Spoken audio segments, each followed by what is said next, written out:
What's up, Internet? My name's Ori. Welcome back to the channel. It is Sunday, July 21st, day number 6 inside the Big Brother house. What a wild day it was yesterday. We have a lot to go over with the aftermath of the Angelo blow up. We've got the veto competition and the results to go over. Things could get really interesting, especially with the upgrades possibly in play this week. We might end up with one of the nuttiest first weeks ever. Plus, we've got our very first alliance chart of the season. Tons of groups going on. Not all of them are really official, but they've got names and stuff like that. So we should really go over it.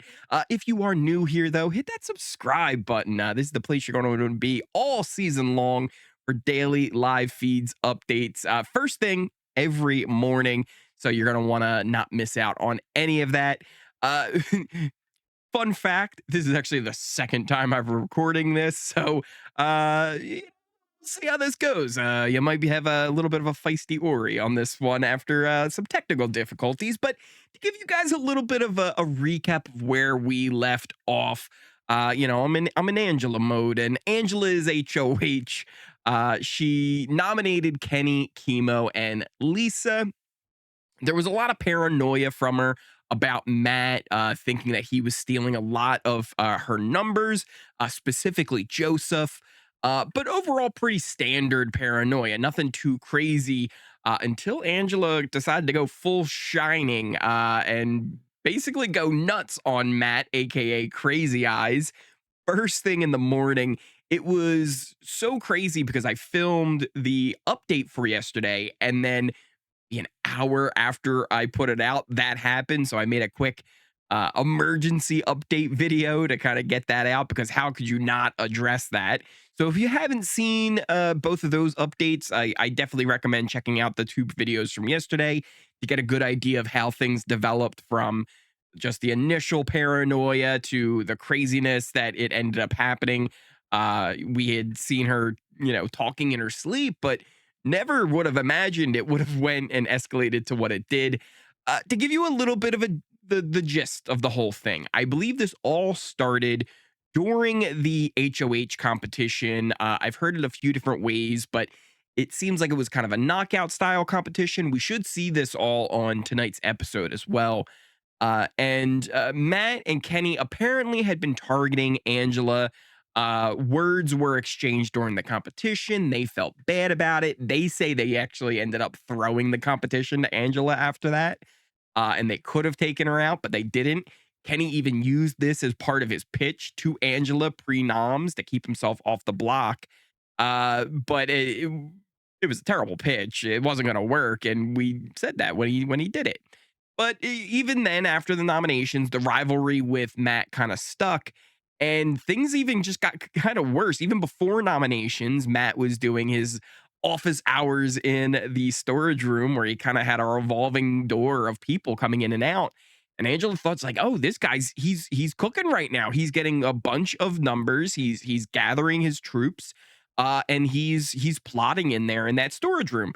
He really wasn't wrong, because he kind of was, but she had that paranoia, even though her people came to her and reassured her. Even after nominations, she was still spiraling. She was thinking that she was losing Joseph more and more. They came to her and were like, no, we even have an alliance. It's called the Collective. Like, you're in it. Like, it's a whole, we're good. Quinn was giving her legit information from those storage room sessions. So it wasn't like they were lying to her. They were being honest. They wanted to work with her way more than they wanted to work with Matt. Of course, they were playing both sides. They were going to talk to him. But that continued to make her spiral until she ended up, even Cam. One of the things, too, I think ended up kind of pushing her over the edge, too, was there was also this idea of them trying to get her to work with Matt. And there was even this alliance that was pitched with her and Matt in it, in this big 9-person group. And switching the target away from Kenney to Lisa, because she had been throwing Joseph's name out there. And Cam even came to her, kind of woke her up in the middle of the night and was like, hey, like, you're good with Lisa, right? Like, this is something you like. And I think that all just continued to make her spiral. She came up with her speech. She really planned it out. If you can go back and there's some clips on Twitter that people have been able to get. And if you do go and listen closely, like she's actually planning her speech out like line for line. She's coming up with lines to say the next morning. So she was in full spiral mode.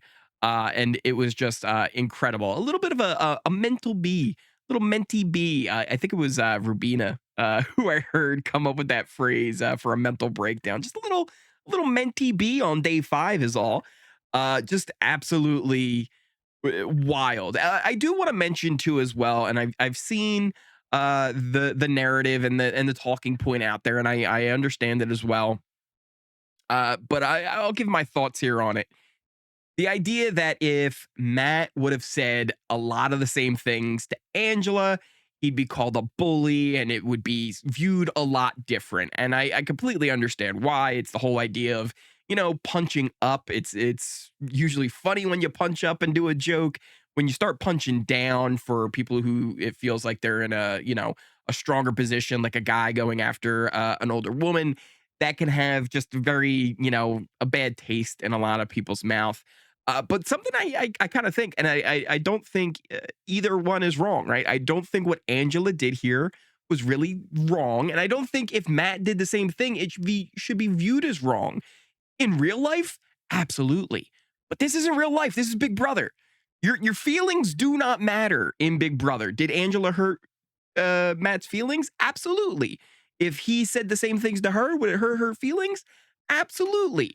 Did they really cross a line though in the game? I don't think so. I think everything they did was pretty fair game. I also heard people kind of comparing it to Taylor, and even I think Matt tried to compare his situation with Taylor as well. And I think a big difference there is it's not the entire house going after Matt. It's Angela going after Matt.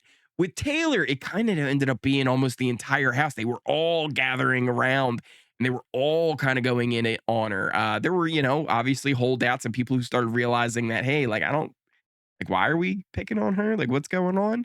And even then, too, Matt was doing a lot of the things that Angela was saying, creating these groups and trying to have these alliances. He's in a pretty much a showmance at this point. It's not officially a showmance, but give it a few weeks. And everything she was saying was fairly true. Whereas with Taylor, a lot of this, it was just all fabricated lies. And even things like wearing her finale dress. She didn't want to wear her finale dress. They pushed and prodded until she wore it. And then after she wore it, they went, oh, look at her. She's wearing her dress. She's, real confident, showing off. Like, and it's just a different scenario, right? Either way, I also think this is stuff that we kind of need in Big Brother. It makes it more exciting. And I don't know. I feel like it's just, hey, as long as it's not like super crazy, yeah, things are gonna get personal. It's Big Brother, right? This isn't real life. If they happen in real life, it's a different story. But it's Big Brother. Let them do their thing. Afterwards, there was lots of conversations about what had just happened. Angela and MJ had a little confrontation afterwards in the storage room where Angela basically went and said to her, sorry for bringing you into it, but like, you guys have an alliance, like it's a thing. And she's like, we don't have an alliance. They do, but you're not going to admit to that. So she just denies. And Angela's like, oh, honey, like I'm a mom. Don't, lie. I'm not gonna stand here and stay here and let you lie to me. And she walks out on her. She just walks out of the storage room. She was really, really on one yesterday. It was wild. Um, and again, she's not wrong, right? MJ and Matt are very closely aligned. They do have big groups that they're trying to form. It is a thing, but again, Big Brother, you're not going to admit to that. Matt also, I mentioned, he did get upset. He really took the comments about his mom being ashamed of him very hard. And actually, TK was kind of consoling him in the back bedroom, kind of, being like, hey, it's all right, just kind of, relax and don't take it to heart too much. She's being a little bit crazy.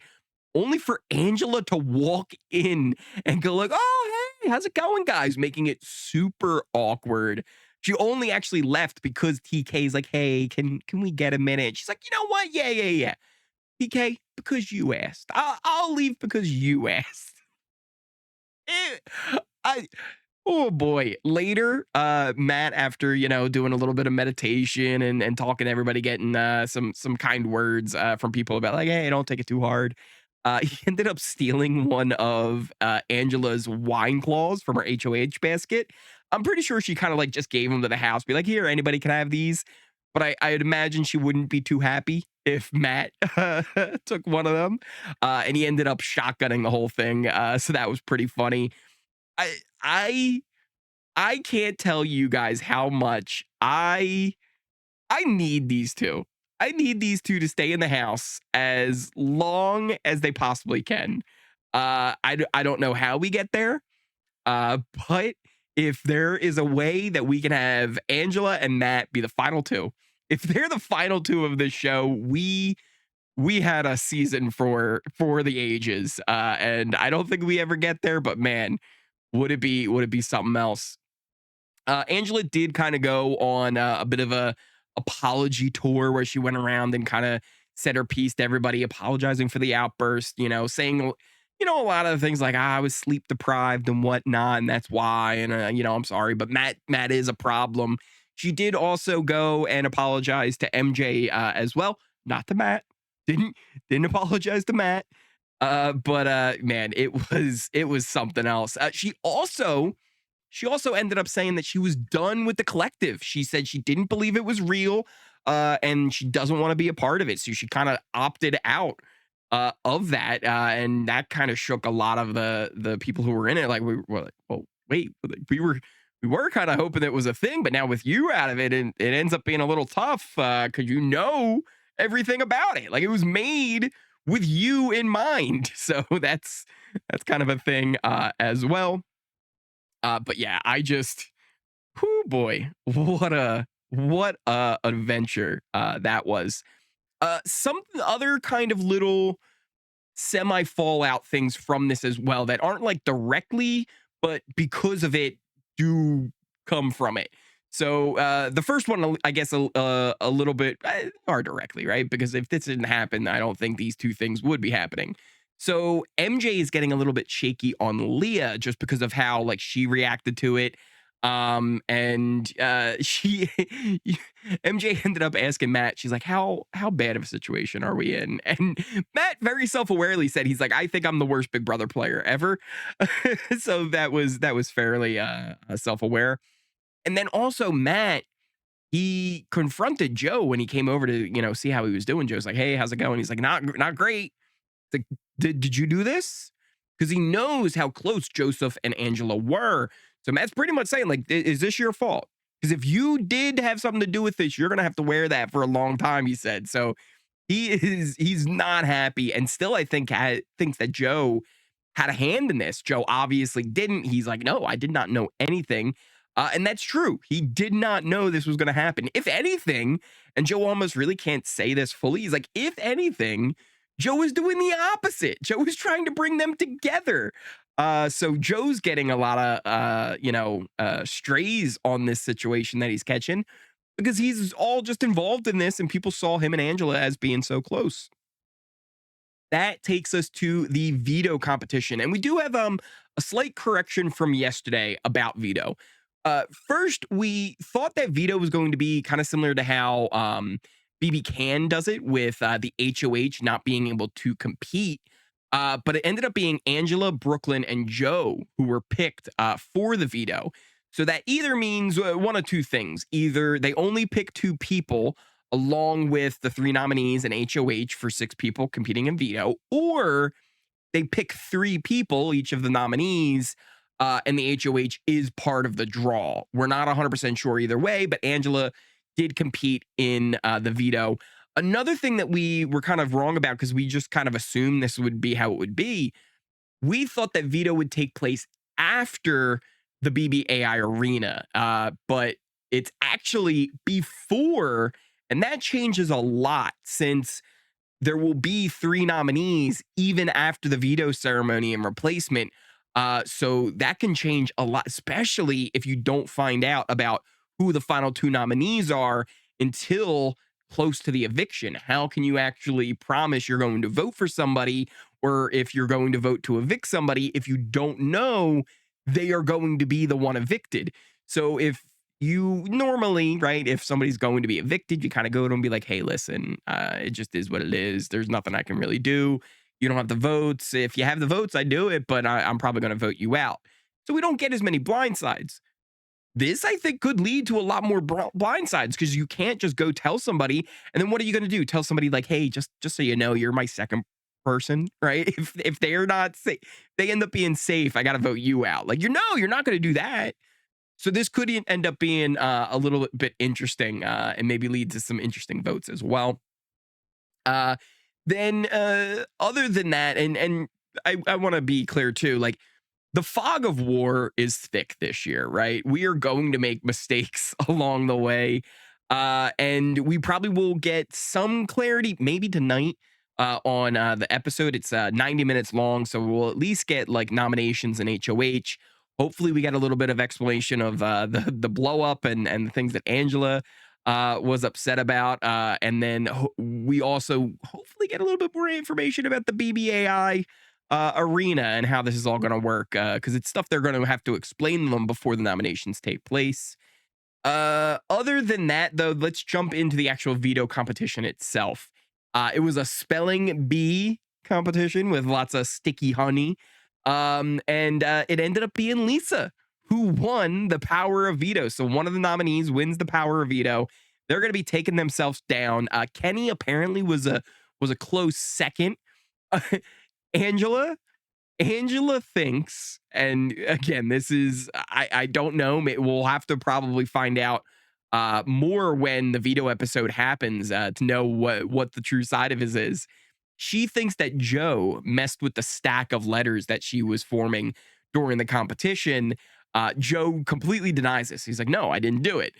So it's going to be interesting to see if Joe actually did that or if this is just Angela spiraling once again.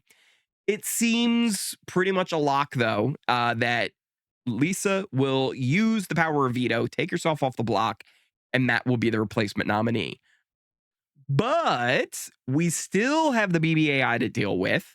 And if Matt is still on the block, even after that, MJ has the America veto. I would expect Matt is completely safe this week, even though right now the House is pretty much banking on, yeah, Matt's going to be the one to go up and probably get voted out. I would not. I would not bank on that. And I would actually wager that Matt is more likely safe this week and could be ended up saved by either MJ or the BBAI arena. That leaves us with kind of three scenarios going into eviction night. If that all does take place, we could have Kenney versus Chemo. In that scenario, I think Kenney would be evicted. If it's Kenney versus anybody else, because it could be somebody that America votes to be the replacement nominee, I think Kenney would also leave in that scenario. And if it ends up being Chemo versus somebody, that's probably the most interesting one, because I don't know who America would end up voting as the replacement nominee with the America's veto. So Chemo could be kind of a 50-50 depending on who he goes up against. I'm not sure. And in that scenario, there's a lot of people that would be safe that would be people that would probably go against Kenney. People like MJ, Matt, Lisa, Angela's safe. It would be very interesting to see who ends up getting voted that could potentially go against Chemo. And that could be a scenario where Chemo ends up being the first person out, even though he was fully a pawn in this game. Speaking of Chemo, he decided to go have a conversation with Lisa because, being two nominees, you really don't go campaign to the other nominee. You just kind of say, yeah, this sucks, right? So he went and had a talk with her, and it was pretty funny because he started talking to me. He's like, yeah, I think lots of groups are forming. She's like, really? Like who? He's like, I don't know, just lots of groups. She's like, really? Like what? He's like, I heard there's a 10-person alliance. She's like, get out. Who's in it? Because I'm not. And he's like, well, I didn't think about having to name a bunch of people. Maybe Matt. So he kind of like backed himself into a corner there, but still just a an interesting little convo that took place. Also with Lisa, now that she had the veto, she is in great spirits, very jovial. They ended up getting the backyard towards the end of the night. She came on out. She's like, guys, I have an announcement from BBAI. We are going to have a second veto competition in 2 hours. And everyone's like, what? Just go, what? Just kidding. So pulling a little bit of an evil prank on the other nominees, and even people like Matt, right? Because he'd be like, wait a minute, hold on, we got another one coming. But that was very interesting as well to see them get the backyard. Everybody was really happy going on out and enjoying that fresh air. So it was good to see them get that for the first time. Other than that, though, I think it's time to jump into kind of the alliance chart and the new groups that we had. There's a bunch of named alliances. We had our battle map here, and this was what we were looking at and using kind of pre-blow up. And if I'm being honest, I think this is still valuable. I think for the most part, as much as things have changed, they really also haven't. I think you do have on the extremes of both sides, you have Angela, Matt, and Mackenzie. Brooklyn, I think, is more on the side of Angela than she is Matt and Mackenzie, but we'll see. There's some stuff with that too. Maybe Brooklyn would move more towards the middle with everybody else. If I had to realign, I'd probably put Brooklyn right next to Rubina and Tucker. So this is kind of where we were prior, right? This is kind of how things were. Lots of people in the middle, a few people kind of just at the bottom who ended up getting nominated. Angela on one side, Matt and Mackenzie on the other. This is what we have now, our very first week one alliance chart. Boom! We got a lot going on here. And I guess the best thing to kind of do is we can start at the very top of the alliance. You've got the core, Cam, Chelsea, and Cedric. They are pretty much in all of the big alliances in some form or another. They're in the barbershop. They're in the collective. They're in the Pentagon. They're even in that 9-person alliance all the way down to the bottom, which isn't really a thing, but there's a lot of people that all kind of do get along and have ties. So I could actually see it being just a group that gets to jury eventually all together. And if that 9 there was the jury, I would not be surprised. So I wanted to include that as well. But some other things going on. Like I said, we have the core, and they're going to be the ones to really kind of dictate which of these ends up being the dominant alliance of the season, because they are a big part of each of them. And I don't know where Cam's loyalties lie the most. He's probably the one I have the least amount of information at the moment of what his real thoughts are in the game. So I'm looking forward to seeing some DRs from him, hopefully tonight on the episode. Chelsea, she is feeling the Pentagon the most. I think if she had a pick, that's the group she would end up going with. Cam, Chelsea, Cedric, Quinn, and Brooklyn. She really likes that group. Cedric, it seems like, really likes the barbershop with Matt, Mackenzie, and Leah. The thing is, Chelsea doesn't like that. She's like, you're really trying to get us to go with Matt. Like he'll turn on us like the second he needs to. You also have the collective. Here's the problem with the collective. So you've got TK, Joseph, Chemo in there with them, Quinn from the Pentagon. And this is also an issue. So you've got the core, and they're in the Pentagon, and I think they really like that. They both like, or all three of them really like Quinn and Brooklyn. Brooklyn's in the barber shop, and Quinn is in the collective, so they gotta keep that a little bit straight there as well. You also have with the collective Angela, who knows about it. She knows the name. She's invited, who's pretty much just kind of opted out. Like she's like, nah, I don't want to be involved. And you also have Kenney, who's kind of just like a fake number in there, because one of the other issues is with Chelsea and Cedric not having votes this week. Everyone's a little bit nervous about the numbers, because even though they're included in these big groups, the numbers aren't exactly the same for the vote. So that is still a little bit of a worry with a lot of these groups. So they're adding like things like Kenney as a fake number, just so that they have those votes if they need them. Other than that, You've got Lisa and Tucker, two completely opposite sides of the house. They both do have their little things going on underneath them. Tucker's got like a little 3-person thing with TK and Chemo. Lisa's got a bit of a girls' alliance going on. And there's even kind of like the girls' alliance without Lisa as well. Just for the most part, too, like not like an official girls' alliance, but just kind of like, hey, no need to be doing girl on girl crime, right? Like we can kind of watch out for each other. But also when the girls do talk about a potential girls' alliance, all bring up the reasons why girls alliance just never work in the first place, right? There's just a lot of mistrust, and they don't feel as confident in going with them, and the bonds just aren't as strong. So it's not really more of a formal thing, but just kind of a thing. And I did predict in the beginning of the season when I saw Lisa, I was like, she would be the one I think to take the heat for a potential girls' alliance if it gets outed. And I feel like that's 100% the situation here.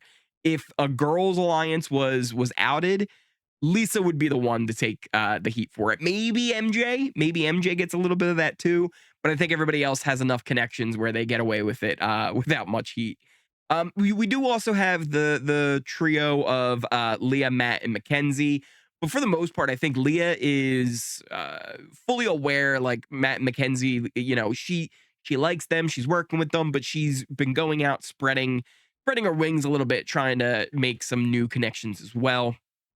Speaking of, we have all of our final twos and stuff like that. And some of them aren't even full final twos, but just people who I've noticed will have one-on-ones and do share info, because there's some people that just never talk. For example, Lisa and Tucker are never going to have a conversation, right? But there's people who do have a lot of conversations over time. We still have Joseph and Angela on there because even though there's lots of drama, the two of them did have a good bond. And if both of them do end up staying, I could see them kind of going back to each other and working. Joseph and Tucker formed kind of a duo yesterday as well after the blow up. We also had Leah and Lisa, who I think actually I attributed Leah and MJ to having a conversation in the have not shower the other night, but it was actually Leah and Lisa. I was corrected. And they were right, because actually I do remember going back and Lisa was the one in there with her. MJ and Matt, of course. Matt also has a bit of a relationship with Kenney. Rubina and Brooklyn have a thing going on. Cedric and Angela. Cedric's kind of the one trying to help Angela the most right now after the blow up, too, kind of making sure she gets lots of sleep and things like that, and she's not going too crazy. We've also got Cedric and Joseph, who have good convos. Leah and Quinn, who have really kind of solidified a nice little working relationship, both talking about how much they like each other. There's also been a little bit of like a flirtation going on there, but at the very least, they're becoming really good friends. I don't know if anything else will come from that. Leah again is a self-proclaimed chubby chaser, so we'll see. Quinn might not exactly be her normal type, as she said, but I could see maybe a little bit something there. A little bit something there. You've also got Quinn and TK, who have started to chat and say they want to work together as well. You've got Chelsea and Joseph who talk, and I really enjoy when they talk, because it feels like they see the game in very similar ways, and I think they were both finding themselves in very similar situations. Though Joseph, since the blow up, his game is probably the one I feel like, other than Angela and Matt, has been affected the most from this. I felt like Joseph found himself in a really good spot, but now afterwards might be struggling a little bit to kind of get some good footing with people. And then you also have Chemo and TK, who've got kind of a final two situation going on there as well. So this is kind of how things are, just to give you an idea of what's going on. And again, if you kind of look at this, comparing, how these are all lining up. Again, if you kind of go back, a lot of the people in the middle are in multiple forms of those things. I'd move Brooklyn more into the middle, but I think overall it still kind of stands. You've got Angela on one side, Matt and Mackenzie on the other. Everybody else is kind of in the middle, looking to see what they can do. Some people are a little bit higher in the pecking order. Some people are at the bottom. So I think this all still works there as well. But what do you guys think of all the alliances that are going on? What do you think of everything that happened on the live feeds yesterday? A wild day with Veto, and like I said, with BBAI coming. What do you think the fate of Matt's going to be? Will he be around next week, or is he kind of waiting? Would MJ use it? I think she would use her America's Veto to save Matt if she needed to. Let me know what you guys are thinking down in the comments down below. Thank you guys so much for watching. If you are new here, hit that subscribe button, especially if you made it all the way to the end of this video. Smash that like button and hit that notification bell. You never miss a video. You never miss a stream. Check out the links to all my socials in the description, pin comment down below. Things like the Discord, Twitter, Twitch, Kick. Check all that stuff out. Thank you guys all again so much for watching. This is the second time I'm recording this, as I did not record and unmute my microphone. So hopefully this one turned out all right. Let me know what you guys are thinking in the comments down below. Thank you guys again so much for watching, and I will see you next time.